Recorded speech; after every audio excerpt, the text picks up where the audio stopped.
अस्सलाम वालेकुम अजीज तालबात, साले दो प्री मेडिकल सेक्शन ए। आज का हमारा लेक्चर अल्लामा इकबाल की गज़लियात की तफ़सीम व तशरीह है। अल्लामा इकबाल 1877 में पैदा हुए और 1938 उनकी तारीख़ वफ़ात है। अहद आफरीन शायर, उनकी शायरी में पैगाम है, दावत फ़िक्र अमल है, फ़लसफ़ा खुदी उनके कलाम की सबसे बड़ी खूबी है।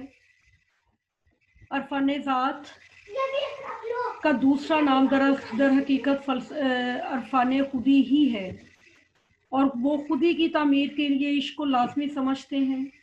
ये वो कुव्वत है जिसकी वजह से इंसान में फ़िक्र अमल पैदा होता है।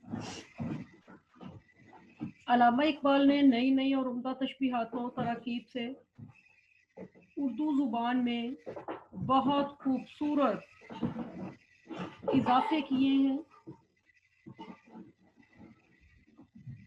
दरअसल जो आपके सामने गज़लियात, उनमें से पहली गज़ल की तफ़हीम व तशरीह की तरफ हम आ जाएंगे।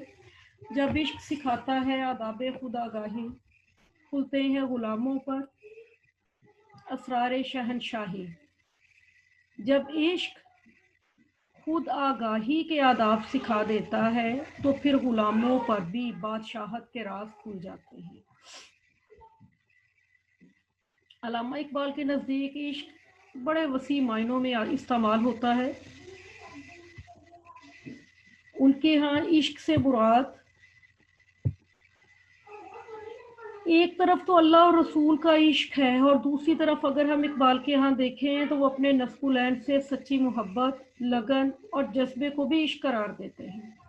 और इकबाल कहते हैं कि जब इंसान खुद अपने आप को पहचान लेता है लेकिन इश्क की बुनियाद पे, फिर उसे इस बात का पता चलता है कि चाहे वो गुलाम है फिर भी वो बादशाह है। मन आरफ़ा नफ्सुहु फ़क़द आरफ़ा रब्बुहु, जिसने खुद को पहचान लिया उसने रब को पहचान लिया। और यही वो चीज़ है जिसकी बुनियाद पर इंसान दुनिया में गुलाम होने के बावजूद बादशाह बन जाता है, क्योंकि उसकी निगाहें ज़मीन पे नहीं बल्कि आसमां पे चली जाती हैं।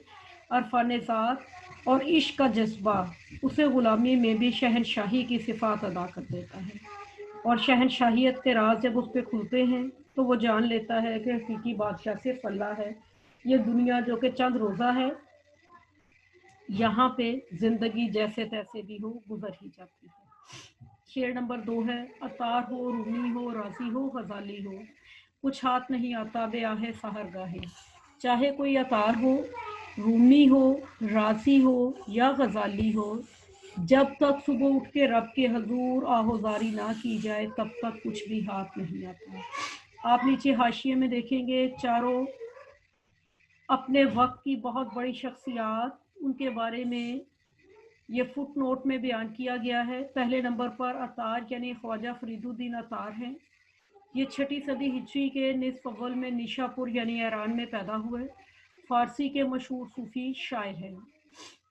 दूसरे नंबर पे रूमी यानी मौलाना जलालुद्दीन रूमी, असल नाम जलालुद्दीन अहमद है। 1207 से लेके 1273 बल्ख में ये पैदा हुए और रूम के शहर कोनिया में वफात पाई। अल्लामा इकबाल खुद को मौलाना रूम का मानवी शागिर्द कहते थे और कलाम इलाही और हदीस शरीफ के बाद मसनवी मौलाना रूम से इस्तिफादा करते थे। तीसरा हाशिया जो है, शेख फखरुद्दीन राजी 544 हिजरी से लेके 606 हिजरी इनकी तारीख़ पैदाइश व वफ़ात है। ये जगह है ईरान की, वहाँ पे ये पैदा हुए। तफसीर और मंतक और फ़लसफ़ा के उस्ताद कामिल हैं और कई किताबों के मुसन्निफ़ थे। इमाम गज़ाली 450 हिजरी से 505 हिजरी तूस यानी ईरान का भी ये शहर है, उसमें पैदा हुए हैं। फ़लसफ़ा हिकमत के कामिल उस्ताद, इस्लामी तालीमात की गैर फ़ानी किताबें, अहियाए आलूम और कीमियाए सादत के अलावा 70 से ज़ायद कुतब इनकी तसानीफ़ हैं। अब ये चारों के चारों जो अफराद हैं ये अपने वक्त के जय्यद उलमा हैं, अपने अपने शोबे के शहनशाह कह लें, अपने अपने शोबे के बड़े नाम। अल्लामा इकबाल कहते हैं कि आप चाहे ये बन जाएं, लेकिन जब तक रब के हजूर सुबह के वक्त उठ के दुआ नहीं करेंगे, रोएंगे नहीं, तब तक आपके हाथ कुछ नहीं आएगा। शायर कहते हैं کہ چاہے آپ عطار ہوں، رومی ہوں، راضی ہوں یا غزالی ہوں، آپ کے ہاتھ کچھ نہیں آ سکتا جب تک کہ آپ اللہ کے حضور صبح اٹھ کے آہوزاری نہ کریں۔ اللہ کے حضور آہوزاری وہ بنیادی چیز ہے جس کی بنا پہ آپ عروج تک پہنچتے ہیں، جس کی بنا پہ آپ اللہ کے نظر میں بہترین کہلاتے ہیں۔ اب اللہ تعالیٰ اپنی خصوصی کرم نوائی کرتا ہے اس وقت جب اس کے سامنے آہوزاری کی جاتی ہے، اور یہ سعادت صرف علم اور فلسفے کی بنا پہ نہیں ملتی، بلکہ اس کے لیے جذبہ عشق چاہیے، حساس دل چاہیے، اور اقبال یہی بات یہاں پہ بیان کرتے ہیں۔ شعر نمبر 3 ہے: نومید نہ ہو ان سے اے رہبر فرزانہ، کم کوش تو ہے لیکن بے ذوق نہیں راہی۔ اے اقبال، اے رہبر فرزانہ، تو ان افراد سے نا امید نہ ہو، یہ کم ہمت تو ہیں لیکن بے ذوق نہیں ہیں۔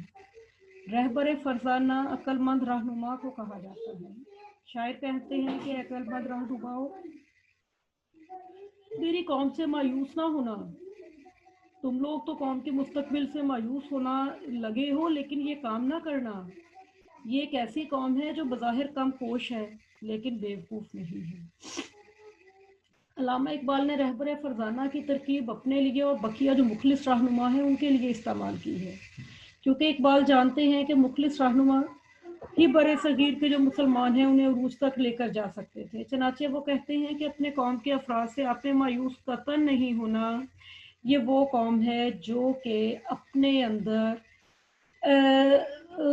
سستی تو رکھتی ہے لیکن بد ذوقی نہیں رکھتی۔ یہ تن آسانی کا شکار ہے لیکن ذوق سے خالی نہیں ہے۔ آنے والے وقت میں یہ افراد جو ہیں یہ تبدیلی لے کر آئیں گے۔ اقبال کا ہی شعر ہے: نہیں ہے نا امید اقبال اپنے کشتے ویراں سے، ذرا نم ہو تو یہ مٹی بڑی زرخیز ہے ساقی۔ اقبال یہی بات یہاں پہ بیان کرتے ہیں کہ اللہ کی مصلحت ہر کام میں ہوتی ہے لیکن کوشش جاری رکھنی چاہیے، اور انسان کو دن رات کوشش کو جاری و ساری رکھنا چاہیے، کیونکہ یہ وہ افراد ہیں جو کہ آگے بڑھنے کا جذبہ اور لگن رکھتے ہیں۔ آج ہم اپنا لیکچر ان 3 اشعار پہ ختم کریں گے۔ انشاءاللہ بقیہ اشعار کی تشریح کل کی جائے گی۔